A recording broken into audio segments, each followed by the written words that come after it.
Once upon a time, in a mystical land where the mountains touched the sky and the rivers flowed with magic, there lived a wise old woman named Grandma Miriam. She was known throughout the land for her stories that captivated the hearts of all who heard them. But there was one story she held dear to her heart, a story that had been passed down through generations of her family. It was the story of Moses, the great prophet, who had led his people out of slavery and into the promised land. But as Grandma Miriam would tell it, Moses did not die on Mount Nebo as the scriptures said. Instead, he had ascended to the heavens, where he continued to watch over his people, guiding them with his wisdom and love.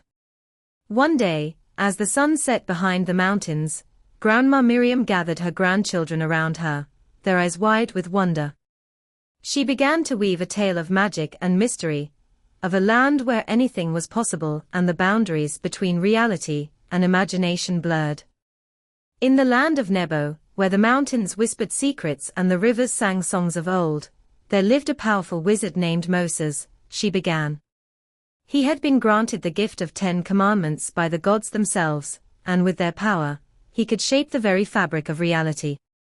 As she spoke, the children listened intently, their imaginations running wild with the possibilities of such a world.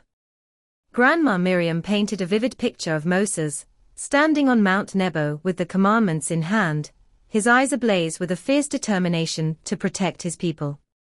But one day, a great evil descended upon the land of Nebo, Grandma Miriam continued, her voice growing somber. A dark sorcerer known as Pharaoh sought to enslave the people and bend them to his will. Moses knew he must act quickly to save his people from this tyranny. With a wave of his hand, Moses summoned a mighty storm that raged across the land, driving Pharaoh and his minions back into the shadows.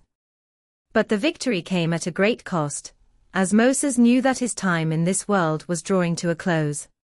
As the children held their breath, Grandma Miriam revealed the final, most magical part of the story. On the day of his passing, Moses climbed to the top of Mount Nebo one last time, his faithful followers by his side. And as he reached the summit, a blinding light enveloped him, lifting him up into the heavens to watch over his people for all eternity. The children gasped in awe at the beauty of the story, their hearts filled with a sense of wonder and magic. Grandma Miriam smiled at them, her eyes twinkling with the knowledge that the legacy of Moses would live on in their hearts forever.